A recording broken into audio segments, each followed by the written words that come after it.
கர்த்தருடைய பரிசுத்த நாமம் மகிமைப்படுவதாக. ஆசீர்வதிக்கப்பட்ட புதிய நாள் 22/6/2025 புதிய நாள், புதிய கால வேளைக்காய் கர்த்தரை நன்றியோடு துதிக்கிறேன், ஸ்தோத்திரிக்கிறேன்.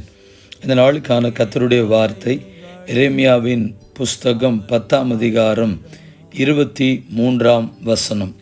கர்த்தாவே, மனுஷனுடைய வழி அவனாலே ஆகிறதல்லவென்றும் தன் நடைகளை நடத்துவது நடக்கிறவனாலே ஆகிறது அல்லவென்றும் அறிவேன். I know, O Lord, that a man's life is not his own. It's not for man to direct his steps. கர்த்தருடைய பரிசுத்த நாமம் மகிமைப்படுவதாக. இந்த வார்த்தைகளை குறித்து சில நிமிடங்கள் நாம் தியானித்து நாம் ஒருமனப்பட்டு சேர்ந்து ஜெபிப்போம். பரிசுத்த வேதாகமத்தில் எரேமியா தீர்க்கதரிசி கொண்டு கர்த்தர் தீர்க்க தரிசனமாக சொல்லுகிறார், மனுஷனுடைய வழி மனுஷனாலே ஆகிறது அல்ல. கர்த்தருக்கு ஸ்தோத்திரம்.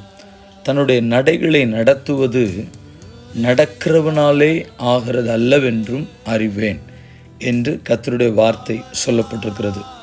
நம்ம எல்லாருக்குமே பலவிதமான எண்ணங்கள் இருக்கிறது, பலவிதமான யோசனைகள். என் வழி, என்னுடைய எண்ணம், என் நினைவு, என் யோசனை, என் திட்டம், என் ஆசை, இப்படி எல்லாருக்குமே சுய நினைவுகள் இப்படியெல்லாம் நிறைய இருக்குது. இப்படி செய்யணும், அப்படி பண்ணணும் அப்படின்னு சொல்லி நாம் நினைக்கிறது எல்லாமே நடந்து விடுகிறதல்ல. கர்த்தருக்கு சுத்தமானால்தான் எல்லாமே நடக்கிறது. ஆனாலும் கர்த்தருடைய வார்த்தை ரொம்ப தெளிவாய் சொல்லப்பட்டிருக்கிறது. என்னுடைய வழி, கர்த்தருக்கு ஸ்தோத்திரம், என்னாலே ஆகிறதில்லை. என்னுடைய வழிகளை ஆக பண்ணுகிறவர், என் வழிகளை வாய்க்க பண்ணுகிறவர், என்னுடைய நடைகளை உறுதிப்படுத்துகிறவர் யார் அப்படின்னு சொன்னால் கர்த்தர் தான். கர்த்தருக்கு ஸ்தோத்திரம் உண்டாகட்டும். என்னுடைய வழிகளை வாய்க்க பண்ணுகிறவர் கர்த்தர் தான். நம்முடைய சுயத்தின் வழிகளிலேயோ சொந்த விருப்பங்களிலேயோ மனதும் மாம்சமும் விரும்புகிற வழிகளிலேயோ நடப்பது அல்ல. கர்த்தருக்கு மகிமை உண்டாகட்டும்.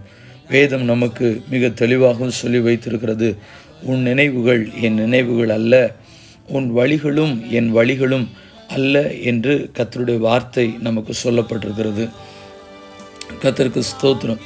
சங்கீதம் 37ஆம் சங்கீதத்தில் 23ஆம் வசனம் சொல்லுகிறது, கர்த்தருக்கு ஸ்தோத்திரம், நல்ல மனுஷனுடைய நடைகள் கர்த்தரால் உறுதிப்படும், அவனுடைய வழியின் மேல் அவர் பிரியமாக இருக்கிறார். If the Lord delights in a man's way, he makes his steps firm. கர்த்தருக்கு ஸ்தோத்திரம். அப்படியானால் மனுஷனுடைய நடைகள் கர்த்தரால் தான் உறுதிப்படும். அவனுடைய வழிகளில் கர்த்தர் பிரியப்பட வேண்டுமேயானால் நாம் அவருடைய வழிகளிலே நடப்பதற்கு நம்ம ஒப்பு கொடுக்க வேண்டும். ஒருவேளை விருப்பம் இருக்கலாம், யோசனை இருக்கலாம், எண்ணங்கள் இருக்கலாம், இப்படி போனால் நல்லாயிருக்கும், இப்படி செய்தால் நல்லாயிருக்கும் அப்படின்னு சொல்லி பலவிதமான எண்ணங்கள் மனுஷ எண்ணங்களிலே நமக்கு, நினைவுகளிலே நமக்கு தோன்றலாம். எல்லாமே இருந்தாலும் நம்ம ஆண்டவர்கிட்ட சொல்லணும், ஆண்டவரே உமக்கு சித்தமானால், உம்முடைய நினைவுகளுக்குள்ளே இருக்குமேயானால் எனக்கு இதை வாய்க்க பண்ணி கொடுங்க ஆண்டவரே அப்படின்னு ஆண்டவருக்கு சொல்லுவோமேயானால் கர்த்தர் அந்த காரியங்களை வாய்க்க பண்ணுவார், நம்முடைய வழிகளை ஸ்திரப்படுத்துவார். அதனால தான் சங்கீதம் 17ஆம் சங்கீதம் 5ஆம் வசனத்தில் சொல்லப்பட்டிருக்கிறது, என் காலடிகள் வழுவாதபடிக்கு என் நடைகளை உமது வழிகளில் ஸ்திரப்படுத்தும். My steps have held to your paths, my feet have not slipped. கர்த்தருக்கு ஸ்தோத்திரம். வழிகளை ஆண்டவர் ஸ்திரப்படுத்தி நடத்துவாராக. கர்த்தருக்கு ஸ்தோத்திரம். நீதிமொழிகள் 10ஆம் அதிகாரம் 24ஆம் வசனத்திலேயும் சொல்லப்பட்டிருக்கிறது, கர்த்தராலே மனுஷருடைய நடைகள் வாய்க்கும். A man's steps are directed by the Lord. கர்த்தருக்கு ஸ்தோத்திரம் உண்டாகட்டும்.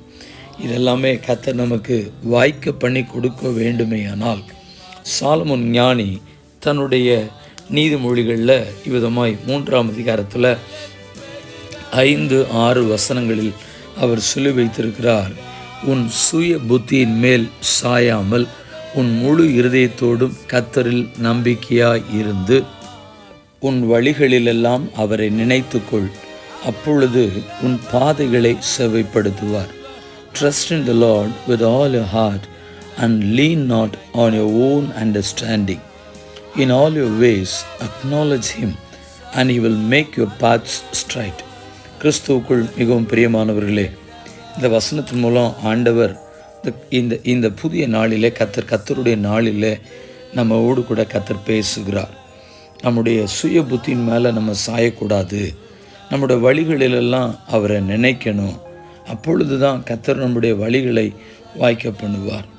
நான் நினச்சது நடக்கணும், நான் விரும்பினது நடக்கணும், எனக்கு தெரியும், எனக்கு அறிவு இருக்குது, என் புத்தி இருக்குது, எனக்கு தெரியாதா, எனக்கு யாரும் சொல்லிக் கொடுக்க வேண்டியதில்லை, நான் படிச்சிருக்கேன், நான் போவேன் அப்படின்னு நம்முடைய சொந்த புத்திக்கு இடம் கொடுத்து நம்முடைய சொந்த யோசனைகளுக்குள்ள, நம்முடைய சொந்த வழிகளுக்குள்ள நம்முடைய வாழ்க்கையை நிர்ணயித்து விடாதபடி கர்த்தருக்கு ஸ்தோத்திரம், கர்த்தரால் நம்முடைய வழிகள் வாய்ப்பதற்கு ஒப்பு கொடுக்கும் பொழுது, அர்ப்பணிக்கும் பொழுது நேர்த்தியாய் சகல காரியங்களையும் நம்முடைய வாழ்க்கையில் ஸ்திரமாய் உறுதியாய் வாய்க்க பண்ணி கொடுக்குற கர்த்தரை நம்பும் பொழுது சகலவற்றையும் நேர்த்தியாய் செய்து கொடுப்பார். அவரை நம்புவோம், அவரை சார்ந்து கொள்வோம். நம்முடைய வழிகள் கர்த்தரால் உறுதிப்படுத்தப்படட்டும். நம்முடைய வழிகளை கர்த்தர் வாய்க்க பண்ணுவாராக. ஜெபிப்போம். பரிசுத்தமுள்ள தேவனே, இந்த ஆசீர்வதிக்கப்பட்ட புதிய நாளுக்காக நன்றி செலுத்துகிறோம்ப்பா. எங்களோட வழிகளில் நாங்கள் போகணுன்னு நினைக்கக்கூடாது, நாங்கள் விரும்பினதெல்லாம் செய்யணும்னு நினைக்கக்கூடாது. நான் இப்படித்தான் இருப்பேன் அடமெண்ட்டாகவும், என் வழியை தான் இதை தான் நான் சூஸ் பண்ணுவேன் அப்படின்னு அடமெண்ட்டாகவும் நாங்கள் இருந்துடக்கூடாது. நாங்கள் கர்த்தரை சார்ந்து, ஏசப்பா ஏன் விருப்பம் எல்லாம் ஆண்டவரே, ஏன் வழி எல்லாம் ஆண்டவரே, நீங்கள் தான் எனக்கு வாய்க்க பண்ணி கொடுக்கணும், நீங்கள் தான் எனக்கு இதை நடப்பித்து கொடுக்கணும், உம்முடைய வழிகளில் நான் நடக்கணும்னு சொல்லி உம்மை சார்ந்து ஆண்டவரே உம்மை பற்றி கொண்டு உம்மை பின்பற்றி நடக்க கிருபை பாராட்டும்படியாக ஜெபிக்கிறோம். ஒருவேளை எங்களுக்கு சொந்த விருப்பம், ஆசைகள், விருப்பங்கள் இருந்தாலும் ஆண்டவரே இதை எனக்கு நடத்தி தாங்கப்பா, உமக்கு சுத்தமானாலும் இதை வாய்க்க பண்ணி கொடுங்கப்பான்னு சொல்லி கர்த்தருடைய சமூகத்தை சார்ந்து எங்களுடைய காரியங்கள் கைகூடி வருவதற்கு உம்மை நம்பி நிற்க எங்களுக்கு கிருபை பாராட்டும்படியாக ஜெபிக்கிறோம். குறைவுகள், குற்றங்கள் இருந்தால் கர்த்தர் தயவாய் மன்னித்து எங்களை நிலைநிறுத்தும்படியாக ஜெபிக்கிறோம். தேவ சமாதானம் வழி நடத்துதல் உம்முடைய பிள்ளைகளாகிய எங்கள் ஒவ்வொருவரோடும் இப்பொழுதும் எப்பொழுதும் சதா காலங்களில் தங்கி இருப்பதாக. ஆண்டவர், இன்றைக்கு கர்த்தருடைய நாள், கர்த்தரை பாடி மகிமைப்படுத்தக்கூடியதான நாள். நாங்கள் ஒருவர் கூட தடைப்பட்டு போகாதபடி குடும்பமாய் எங்களுக்கு கொடுக்கப்பட்டிருக்கிற ஆராதனை ஸ்தலங்கள் என்று கர்த்தரை பாடி மகிமைப்படுத்த ஆராதனை நடத்துகிற தேவ பிள்ளைகளோடும், தேவனுடைய வார்த்தையை பகிர்ந்து கொடுக்கிற தேவதாசுகளோடும் உம்முடைய கரம் கூட இருந்து அவளை வல்லமையை எடுத்து பயன்படுத்தி உம்முடைய ஜனத்தோடு கூட கர்த்தர் பேசும்படியாக ஜெபிக்கிறோம். ஆண்டவரை ஆராதனை கலந்து கொள்கிறவர்கள், கர்த்தருடைய வார்த்தை கேட்கிறவர்கள், அதை ஆண்டவரை விசுவாசத்தோடு ரிசீவ் பண்ண கர்த்தர் கிருபை செய்யும்படியாக ஜெபிக்கிறோம். தொடர்ந்து காத்துக்கொள்ளும், வழி நடத்தும், தேவ சமாதானம் சூழ்ந்து கொள்ளட்டும். நாசனாகிய இயேசுவின் நாமத்தில் தாழ்மையோடு கூட ஜெபிக்கிறேன் பரிசுத்தமுள்ள நல்ல பிதாவே, ஆமென். வாழ்த்துக்களுடன் ஜெபங்களுடன் pastor Jebadas. WhatsApp 9345353730. May God bless you all. Amen.